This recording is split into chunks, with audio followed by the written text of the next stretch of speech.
Hi, friends. Welcome to another episode of Cosmic Besties. I'm Kelly, and Christy's here with me as well.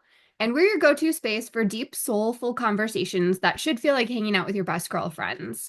So, whether you're a seasoned spiritual seeker or just dipping your toes into the mystical, this channel and our episodes are a place for you to expand your mind, spark your intuition, and hopefully make the unknown feel like home.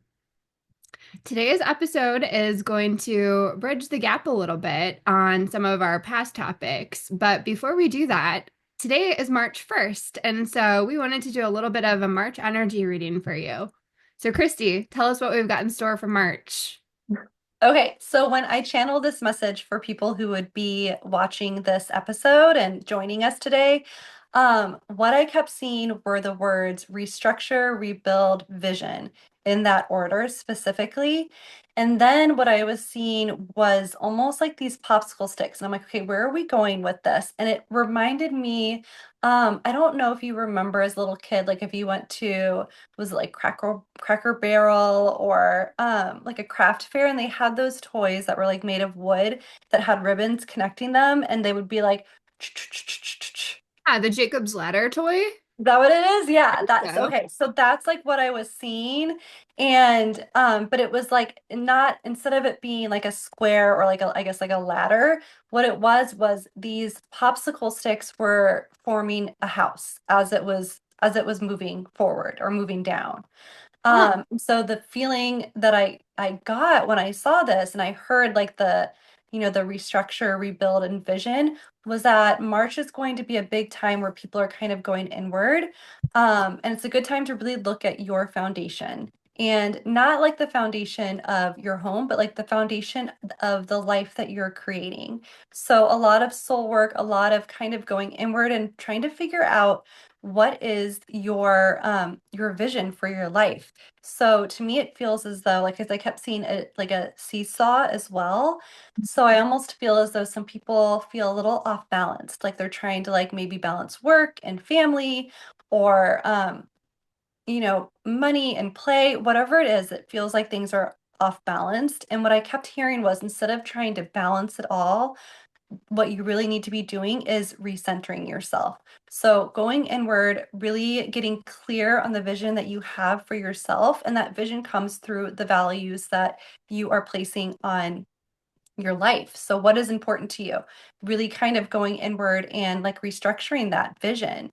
So March, I think, is going to be a big time of kind of some soul searching, soul work, and just like restructuring the vision that you have for this life that you're co-creating. I love that. And I feel like that can be overwhelming. So, actually, going back to your whole I know you didn't know it was called Jacob's Ladder, but like Mhm. the whole thing with like the Jacob's Ladder toy is that it's like the result of one block flipping after another. And so maybe it's like you can feel less overwhelmed if you're just flipping over one block or doing, one thing in this exploration journey at a time. Oh yeah, I love that. Like a different like a step each time, taking little baby steps. To me, it just felt like it was people were trying to like figure out this balance and my guides were almost like they need to stop doing that because they're never going to be able to like balance it unless they turn inward and recenter themselves and make them like the center of the compass, if that makes sense. Yeah, that does. Yeah. So, I think a but yeah, lot of us need that's that. that's the energy for March. I love But it. I love it. And the sun is shining today, at least by me. It looks like it is by you too. it is. Yeah, it's beautiful. It's yesterday it was 70 degrees. It was so nice here. And today it's definitely cold, like it's that typical like early spring weather, but yeah, at least it's sunny. Today it's 25 and with the wind it feels like 17. So Oh no. Yeah, time for a vacation. yes, yes. Very much needed. Speaking of vacations, we actually have one coming up in later this month for the kids' spring break, and we'll be heading to a Vortex site. Ooh, oh, that's right. Okay, so why don't we go ahead and get started and you can kind of like um start us off with it since you're going to be traveling to one. Yeah, yeah. So, I have always been interested in this idea of these vortex sites around the world. And what a vortex site is a concentrated energetic spot. So, in a lot of these places, when you travel there, you can like palpably feel a different energy. Mm. And so there's a lot of theories behind why certain areas are that way. But if we go back to like ancient times or even, the times here in the United States where the Native Americans were able to roam freely around, they really protected a lot of those sites with that energy. They considered those sites sacred. And so I'm really excited to explore a new one at the end of March with my family. We're actually headed to Hawaii. And so we're going to Maui, and Maui, by many people, is considered the heart chakra of the globe or of the earth. Oh, I love that so much. And you have on your astrocartography chart, don't you have like a line that goes right through Hawaii and like the islands? Yeah, I don't remember which line it was, but yeah, I'm excited to go and explore and be there and just feel the energy. So I think we're actually going to add an extra stop on our trip so that we're like spending some dedicated time hiking around some of like the energetic centers. Oh, I love that. I wonder if you'll feel like buzzing. They say like in Sedona, when you go to certain areas, you can actually like feel the vibrations that are, I guess, surrounding that area. Yeah, actually, speaking of Sedona, that is my favorite vortex site that I've been to. So, I had the privilege a few years ago of taking a trip with my sister to Sedona, and we did a lot of hiking there, but it was hikes that we intentionally made around specific vortex sites. So, Sedona is rich in opportunities for doing that kind of hiking. So, there's a vortex site at what is called Bell Rock. That one is filled with a lot of extra quartz crystals and is said to strengthen both masculine energies, feminine energies, and be like a really balanced site. We also went to Boynton Canyon, and that one is really it's beautiful. It like overlooks like all of these juniper trees, and Oh, it's also supposed to be a place where um it's strengthening your spiritual balance.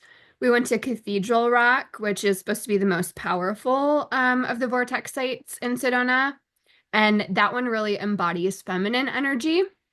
Then there are also several other ones there, but my experience going to Boynton Canyon was incredible. So when I got there and we sat down and you're overlooking these beautiful juniper trees, I was just sitting there and I could feel just like waves of calm radiating up through my body. And it was the coolest experience. Like, you know how you sort of think that you're going to, or I guess you don't really know what you're going to experience, but sometimes, at least I wonder if people exaggerate what they're seeing or feeling or whatnot at these different places. And when I actually went and experienced it for myself, it wasn't exaggerated at all. However, my sister had a very different experience, and they say this can happen.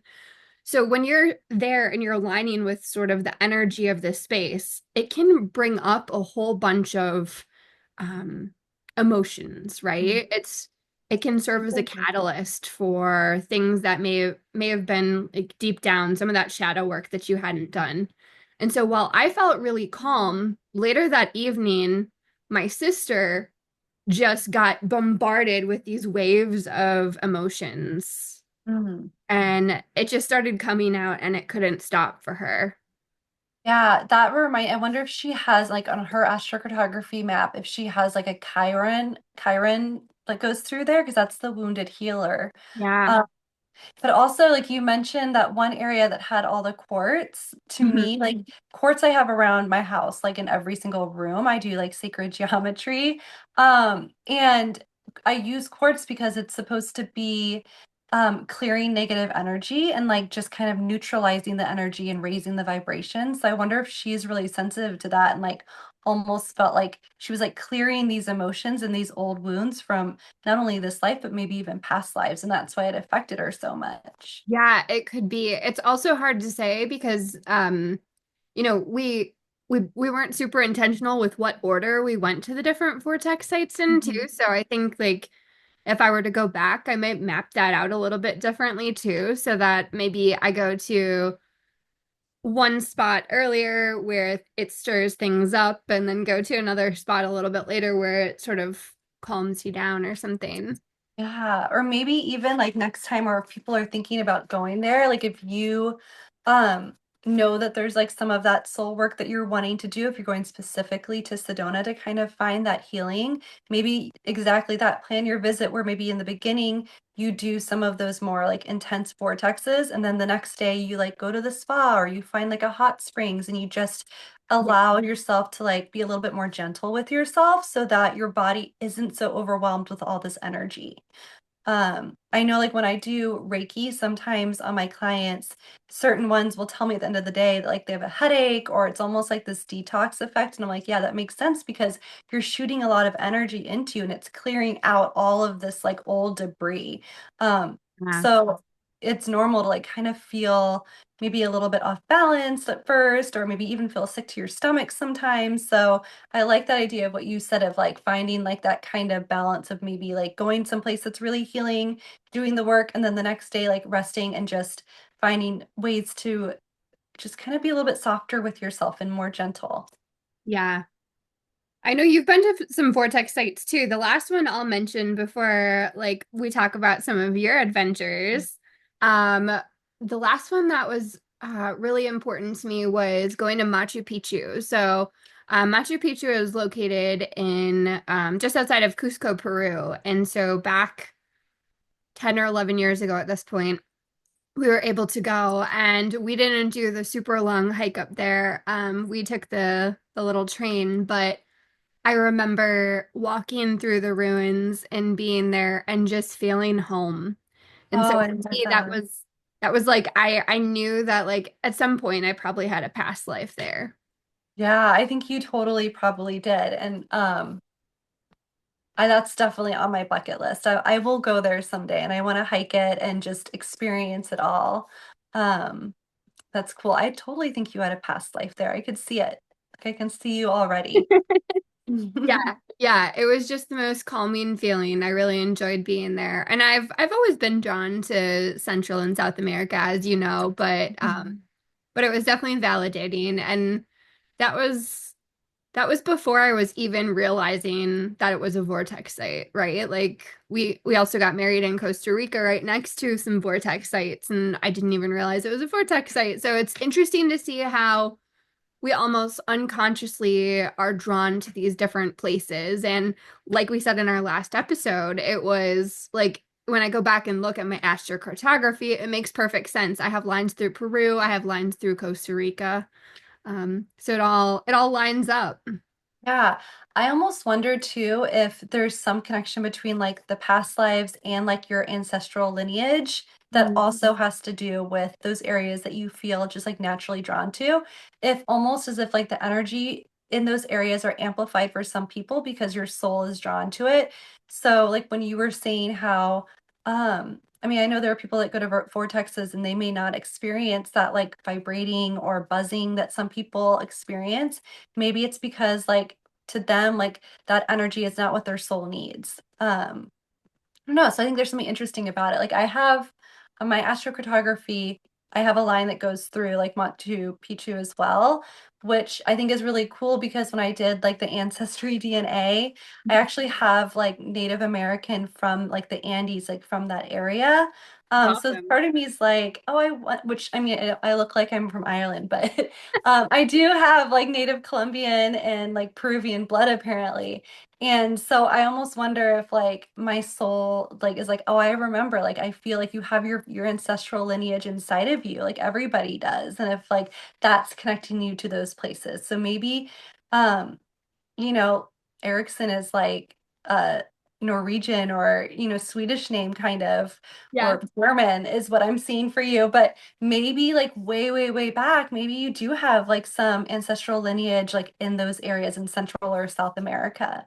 Yeah, it's very, very possible. Now, you've been to one of the places that's on my bucket list that I haven't gotten to yet, and that is Stonehenge. Yeah, so I lived in England 8th through 10th grade, and we did Stonehenge with my parents. My mom really wanted to go there. She had like kind of an experience you had where she felt very drawn to it. But when we got to Stonehenge, it was like a festival going on, and there were so many people there, and I was young, and my dad was like, "No, like we can look around, but then we have to go." We always wanted to go back and I never did. So maybe you and I can go back together.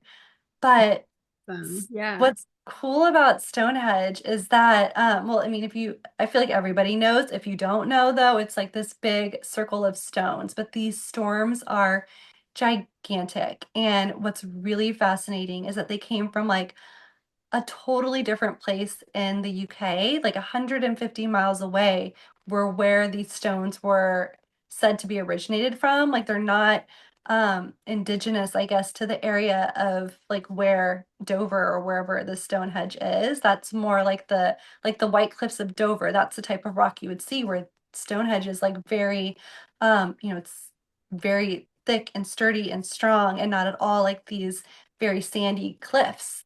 So like how did they get there? Who Yeah. brought them there? Like there's just lots of mysticism around it. Some people say that like those stone circles were like a celestial like calendar for like ancient civilizations of knowing when to plant things and when to harvest things. I don't know, like I kind of believe that they're placed strategically around the world because it's like on axes of different like energy meridians. And so it's almost like the energy there, like you said, like this vortex, it's going to be amplified. Um, because if you look at it, it like crisscrosses across the world when you're looking at all of these different areas that are supposedly like vortexes of energy or like stone circles. So I think that's kind of like cool to think about. And they're like older than the pyramids. I mean, they're from, was it like the Neolithic time period? It's really cool. So I went there when we first moved to England, and then I didn't even know when I was looking up like vortexes around the world. One of them popped up and I was like, oh, I went there with like a class trip and I had no idea. And it was Glastonbury, which is the folklore is that's where King Arthur and Queen Genevieve are buried. It's where they lived. There's the myth that that's where the Holy Grail ends. Um, and that one's really cool because it's like this abbey and it's all in ruins. And then they have this giant hill, and at the top of the hill is this tower, which I wonder if it's almost like a tower, like to harness like energy, like if they put it Oh. like because they made this hill. And supposedly this hill is like a representation of like the sacred feminine. So I know you mentioned that I think it was in Sedona. There was a place there too. Um, so that's really cool. And apparently in like 37 AD, this is gonna sound crazy, but you can Google it. Like it's if you don't believe me, it's out there. It's a theory. We don't know for a fact, but there are like supporting factors behind it. But in 83-7, like 37 AD, supposedly Jesus's uncle, I don't know what his name is, so the uncle of Jesus, came to Glastonbury to trade, and he brought like a vessel of Jesus's blood. So it's also considered like a very sacred site for like Christians as well. Um, and when I went there, I was in 8th grade and I was on a school trip. I was there because we were learning about, I don't know, I think like the architecture of like abbeys or something. So we were going there to see this old ruin, but I just wanted to explore everything. And I wanted to go up the hill and I didn't want to leave. And I really wanted to go in the ruins. And I remember my teacher was like, no, you can't. Like you can only go around the outside of it. Yeah. So I definitely felt that pull, which not even knowing that it was a place that had like this kind of sacred energy, I definitely felt it. That's so interesting. Yeah, I had heard that too, that like supposedly the Holy Grail is buried somewhere in Glastonbury. Yeah. What's cool too is it's only like an hour away from Stonehenge. So I wonder if there's something with that connection. And there's another place, it's called Avebury, which is also a stone circle, and actually it's even bigger than Stonehenge, which is also like in the same area as those three. So it almost makes like a triangle, which if you like, if anybody's interested in sacred geometry, triangles are like a way of protecting yourself. Yeah, yeah, I love that. Oh my gosh. Isn't that crazy? I know. Like, I had no idea either until you brought up that you wanted to talk about vortexes. And then you can start to like, it's like that scene in like, what is it, A Beautiful Mind, where he's like seeing all of the the Yeah, connections. Like there, it's like that. That's what these vortexes are. We should find a map and like place them all on the map. And I bet there would be like some interesting crisscrossing that we would find. I bet. Or it makes some sort of like beautiful symbol with sacred geometry. Yeah. Oh, I wonder. Now, when we get off, I'm gonna go do that and see if Jeff's.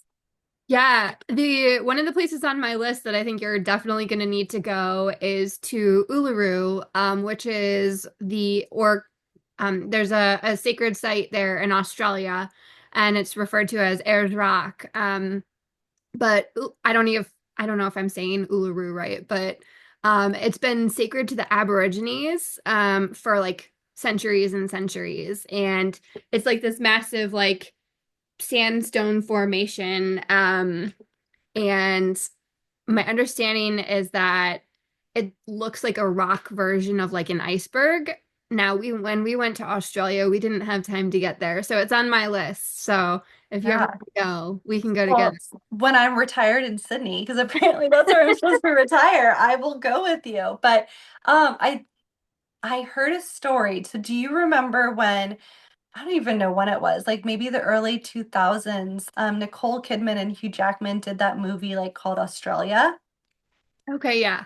And it was really cinematography and it was beautiful. I don't really remember the storyline, which tells you something, but just go to look at it because it just is like a beautiful kind of picture of Australia. But in it, I think they have like a filming, like they filmed kind of near what you're talking about, that big rock. And Mhm. I remember what I thought was cool at the time was that Nicole Kidman got pregnant during filming. And she apparently like had been struggling with infertility all her life. Like she couldn't naturally have her own children. That's why she and Tom Cruise Oh yeah. adopted. Although there are other theories around that too. But she openly admitted that like she struggled with infertility. But then when she was filming in this specific area, she got pregnant. So I wonder if there's something about this energy that can be healing. Like whatever maybe is off balance in you, or if maybe there's something in you that feels it needs healing, going to those places can provide that. I don't know. Yeah, I thought yeah. it was kind of a cool story that she went and she did this film about her homeland and then she got pregnant in this like sacred area. It just makes so much sense when you think about the fact that we're all made of energy. Everything that we see and feel around us is all made of energy, and even our thoughts contribute to that. So, like, if we're all made of energy and everything's made of energy, then in theory, we should be able to move and play with and shape that energy in different ways. And I think that, we can do that through acupuncture, acupressure, Reiki, like some of the different martial arts. But I also think that, these energetic sites can help move that energy too.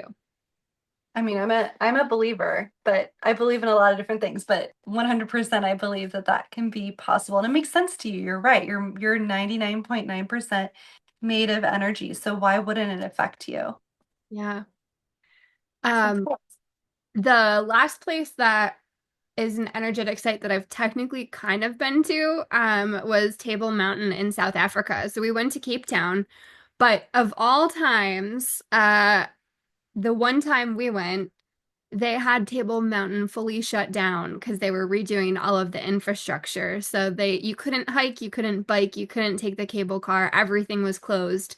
However, we did go hiking on like a semi-adjacent lower peak, and I will just describe it as a very zen feeling. Like it wasn't Table Mountain, so I do feel obligated to go back and actually experience the true Table Mountain, but yeah, just another validation of what our hypotheses are about these vortex sites. Yeah, and maybe you'll go back and you'll like host a retreat or something there. I mean, you just never know. Like there could be a specific reason why that was closed and why you're going to have to come back. But I also think that you don't have to necessarily like go to the exact spot to feel the energy. Like I think that maybe that spot is where the energy is concentrated, but I would assume that all around that area, like maybe even 500 miles around it. I don't know why I said that. That just popped into my mind. Um, but I feel as though that you would still be able to benefit from the energy from the mountain area, but without having to actually be there. Yeah, yeah. Well, I think we definitely need to plan a girls' trip and figure out what vortex site we're going to visit next. Yeah, let's go. I mean, whatever's closest to us, and I'll go tomorrow. We'll have to make sure the husbands are ready to go with the kids, but then I'm ready. So Yeah, maybe we should do like a cosmic bestie, I don't know, like a meetup or something. We could do a hike in Sedona for a I day. love Kind of that. cool. Yeah, but well, this was really fun. Yeah, yeah. Well, so we hope you feel inspired to go check out some vortex sites and see if you've been there, and if you haven't, maybe plan a future vacation to go. Yeah, definitely. Take your friend, take your cosmic bestie, or just go by yourself. I mean, sometimes I think just taking a trip by yourself or a hike by yourself is like the most healing thing you can do for your body. And if you have been to a vortex site, drop a comment in our channel here and let us know what your experience was. We'd love to hear from you. Yeah. Ooh, maybe we should go to Costa Rica. We could do like a girls' trip there too and do all of the hikes and all of the stuff. Um, you don't have to persuade me to go back to Costa Rica. I will go back to Costa Rica as many times as is necessary. All right, deal. Let's go. All right. We're signing off now because we're going to go research Costa Rica. Sounds good. Bye, guys. Bye, everyone.